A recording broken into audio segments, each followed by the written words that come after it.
Hey there, I'm Sandra. Welcome to my free glute training where I'm going to be breaking down some of the most common mistakes that I see and a lot of things that don't get spoken about a lot when it comes to building your glutes. If you don't know me, I'm an NBA bikini pro. I'm a women's online physique coach. I've worked with over 200 women to transform their physique, and these are my credentials. I took my glutes from this to this, so I know a thing or two about glute growth. If you have been training for a while, maybe your glutes aren't growing at all, maybe you've seen a little bit of growth but you feel like your progress has stalled, then you're in the right place. I'm going to be breaking down a few specific mistakes that I made myself when I first started training. Fixing these mistakes is what led me to eventually build a physique like this and earn my pro card. So in the next 20 minutes, I'm going to tell you everything that I know when it comes to building your glutes. I'm also going to walk you through a couple of common form mistakes with hip thrusts and RDLs so that you can train and get the most out of each workout. So grab a drink, maybe get a notepad and a pen so you can take some notes, and let's get straight into it. Alrighty, so if your glutes look the same as they did 6 months ago, it might be one of these 4 mistakes. Number 1 is you're doing workouts, you're not following a proper program. I bet if I went into your TikTok saves, you've got a million glute workouts saved in there. You're probably rotating them,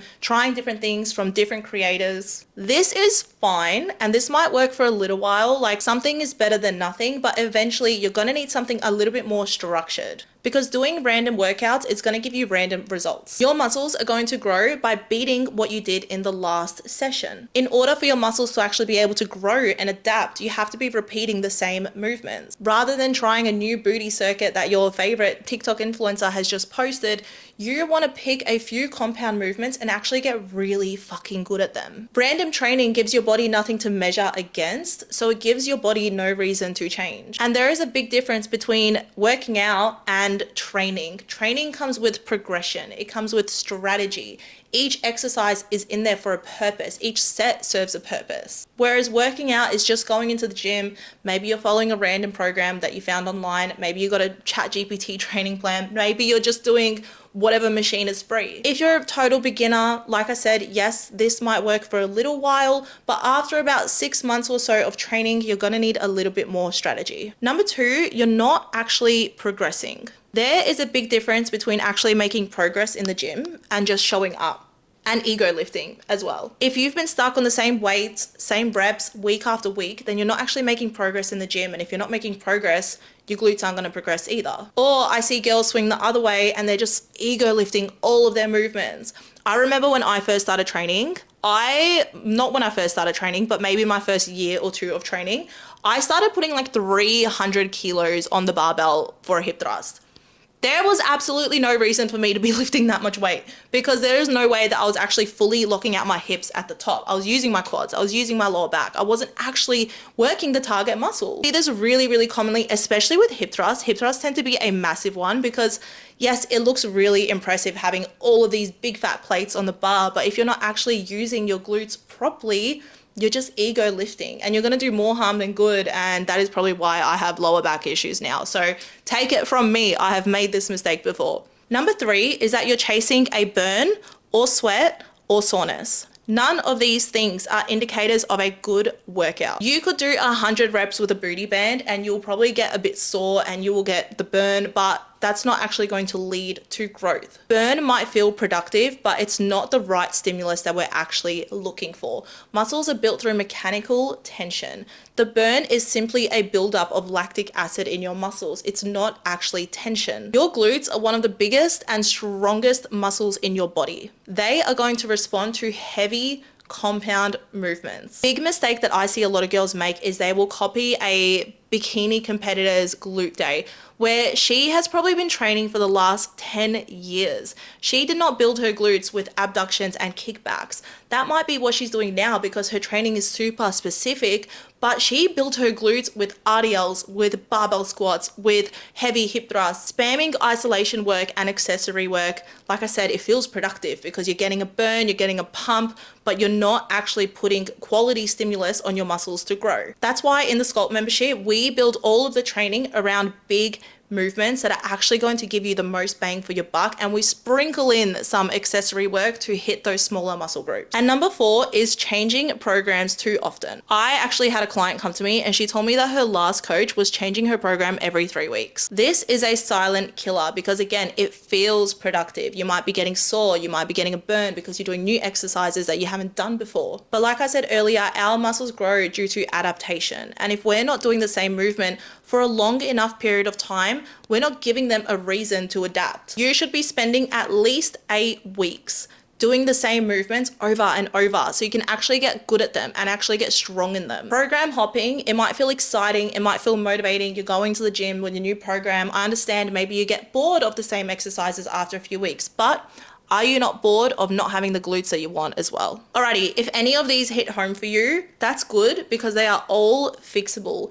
If you are thinking, Sandra, I already know all this shit, tell me something new, I got you. I'm gonna break down some more specific mistakes for the girlies who have already figured this stuff out. After 9 years of training myself and 5 years of coaching women, I have put together what I like to call the Sculpt method. This is the exact framework behind every program, every nutrition protocol, every plan that I give to every single woman inside SBS. Obviously, everyone gets a different approach, but at the end of the day, it's this one system. Now, I'm not gonna spend too much time talking about it, but I will just break down some of the training specific frameworks that I like to follow when it comes to building your glutes. Number 1 is training glutes 2 to 3 times a week. I was that girl training 6 days a week in the gym because I thought more is better, right? So wrong. You have to give your glutes enough time to actually recover in between sessions. But the more quality exposure we create, the more growth signals we create. So I find the sweet spot is 2 to 3 times a week for most women. 2 is building every single session around 1 to 3 heavy compound movements. This is going to depend on your training experience, your technique, your recoverability, but these are the movements that are going to carry your program. Like I said, you could be doing all the abductions and all the cable kickbacks in the world, but if you're not actually squatting heavy, hinging heavy, and thrusting heavy, you're leaving so many gains on the table. 3 is try to progress at least one thing every single week. Now, the longer that you have been training for, the more this progress is going to slow down. I've had girls come to me who have been training for 4 or 5 years now telling me I didn't hit a PB this week. You're not always going to because you've been training for so long, it gets really slow. I've been training for 9 years and I am so fucking excited when I hit a PB now because it is slow. But you still want to try. You always want to try beat your own score. Even if that's only 1 extra rep, even if that's putting on a fucking 2 extra kilos on the bar, it all adds up over time. And write it down, track your lifts. I'm so surprised when I see there's so many women that are still not tracking their lifts.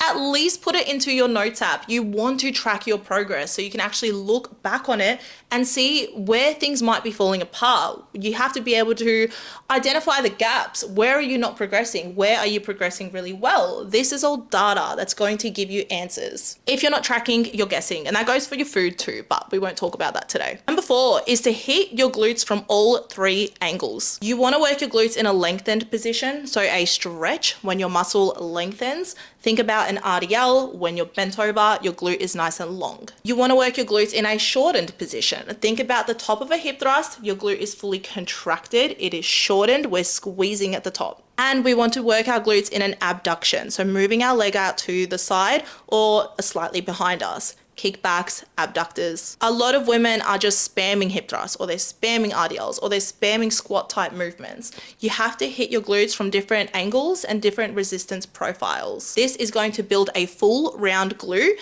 and is also going to target different muscle fibers.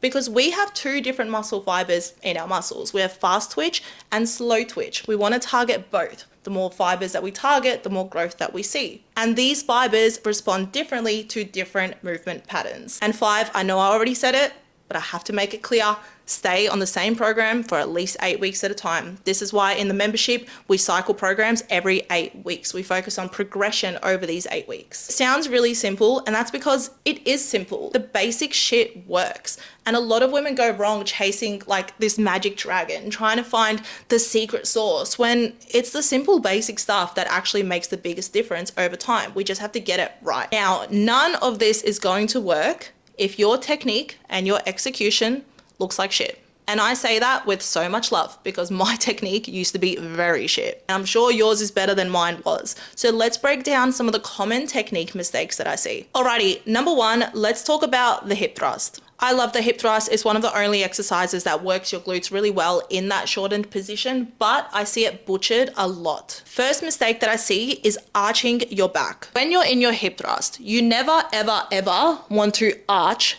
your spine. You always want to keep your ribs tucked in. See how that automatically makes my spine nice and neutral? Think about keeping your ribs and sternum nice and tucked in. So as we're thrusting, we're never arching our spine in that top position. Number two is looking at the ceiling. You always want to keep your chin tucked in and your eyes facing forward. This is going to keep your spine in a nice neutral position and protect your neck. Number three is your foot positioning matters a lot. If your feet are too far away, you're going to get more hamstring involvement. If your feet are too close, you're going to get more quad involvement. Yes, your hamstrings and quads are still going to be involved in this movement. We can't fully take them out. That's okay. But we want to try isolate the glute as much as possible. So the easiest way to check this is to record yourself and ensure that you have a vertical shin in the top position. Your heels should be sitting underneath your knee. Really big one while we're here talking about feet. I hear a lot of people say to drive through your heels. Wrong. You want to drive through your midfoot. You never want to have your toes lifting up as you go up and down. You want to drive through that midfoot and keep your entire foot stable. So think ribs down, ribs are tucked in, chin is slightly tucked in, eyes are forward. We're driving through the midfoot, not the heels.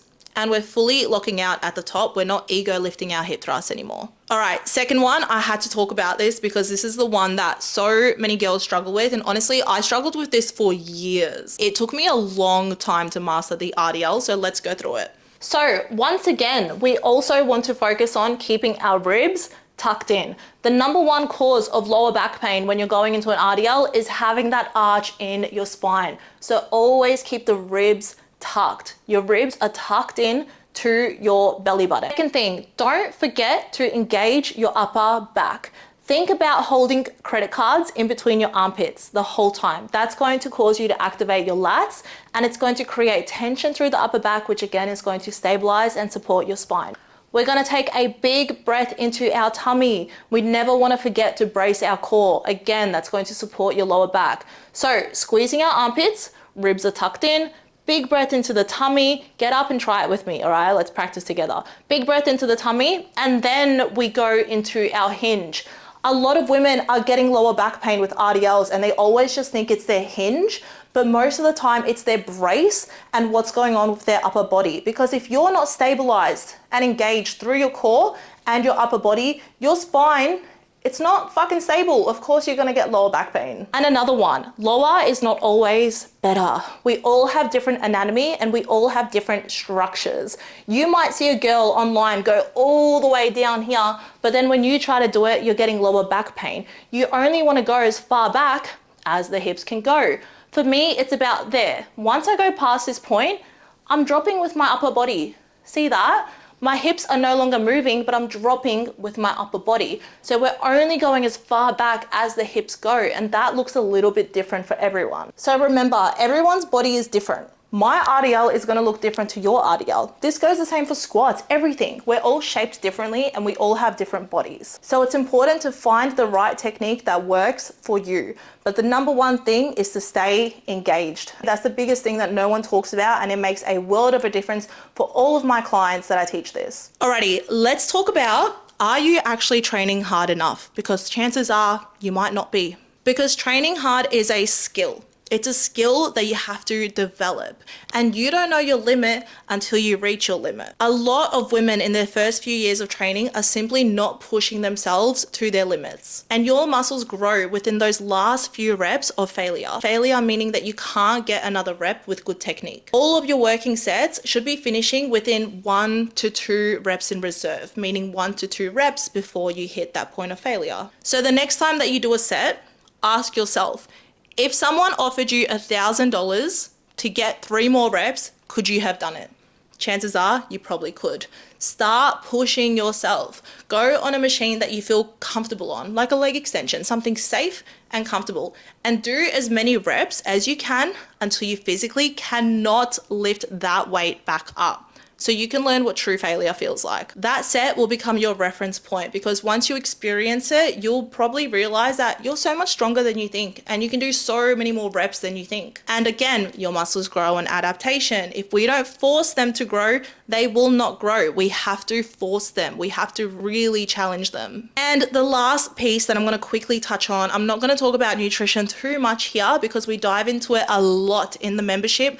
But if you're not eating for your goals, you could have the perfect training program, perfect technique, be training super hard, but if your nutrition does not match your goal, you will not see growth. You cannot outtrain a bad diet, and you cannot outtrain under eating. And if I've learned anything from years of coaching women, it's that most women are chronically under eating without even realizing. I know going into a build phase or a bulk, I know that sounds really scary, but it doesn't have to be. Building muscle doesn't have to mean that you gain a bunch of unnecessary fat. It doesn't mean you have to start eating everything in sight. You can do it in a way that is controlled and strategic to maximize glute growth but minimize fat gain. The sweet spot is about 5 to 10% above your maintenance calories. For most women, that's maybe an extra 100 to 300 calories a day. Again, depends a lot on how advanced you are, how experienced you are, and just your habits in general. How do you find your maintenance calories? Track your food for a few weeks and see what happens. Track every single thing that you eat to get a really good idea of how many calories you're consuming. If your weight does not move much, fluctuations are normal, but if your weight does not move much within those few weeks, that's your maintenance. Inside the Sculpt membership, we have a custom built macro calculator built on my Sculpt method to help you find the perfect macros. And the most important thing is to track your progress. If you are gaining too quickly, you might need to slow things down and pull back a little bit. If you haven't gained anything in a few months, your glutes aren't growing because the scale is not increasing. And muscle takes up space. Muscle holds weight. Remember, if you want your glutes to grow, the scale is going to go up. It has to weigh something, right? I have coached so many women through their first build phases, and every single time they do it, they tell me, wow, I am so happy that I faced that fear and did it. Because that is what's going to transform your physique. So if you're not seeing progress, if you feel like you're doing all the right things, chances are you're probably just not eating enough. And this was me for so long. I feared weight gain. I feared eating more. I was so fucking scared. I remember the first time someone told me I had to eat more and eat more protein. I was like, fuck, I've been eating like 1,400 calories my whole life. I was terrified. But that is what truly changed everything for me. That is why I'm so passionate about this, and so passionate about educating women through this, that it doesn't have to be scary, and we don't have to fear food, and we don't have to fear weight gain. We don't have to fear lifting heavy. You're not going to get bulky. You're not going to get fat. I promise you. This is the secret sauce. You have to learn how to actually fuel and nourish your body properly. So if you're not seeing much progress, those are some of the things that I would focus on first. It's all about having structure, the right program, and the right intensity and nutrition to transform your glutes. I really do hope that that was helpful, but what I can't do for you in this video, I can't give you a program to follow that is designed for glute growth. I can't help you find the perfect macros or learn how to build the right meals. I can't answer your question when you're stuck in a gym on a random Tuesday and need some help. That is the difference between this video and actually having a proper system in place, and that system is the Sculpt membership. Inside, you get a structured program every 8 weeks designed specifically for women's physique development, personalized macros, and a vault with over 100 recipes and interactive meal builders, plus coaching in real time, monthly Q&A calls with me so you can bring all of your questions and be surrounded by a community of women doing the same thing. And like I said, I am huge on education, so I have built 12 classroom style educational modules so you can learn the process behind everything, and there's more coming soon. Those modules are like this video but on steroids, like so much value. This is the exact system behind my transformation and every one of my clients' transformations packaged into a membership. If any part of this video hit home for you, DM me on Instagram. I'd love to have a chat about your goals. I'd love to see if the membership would be a right fit for you, or even just give you a couple of tips so that you can keep making progress. Or hit the link below this video and you can get started today. Thank you so much for watching, and I'll chat to you soon.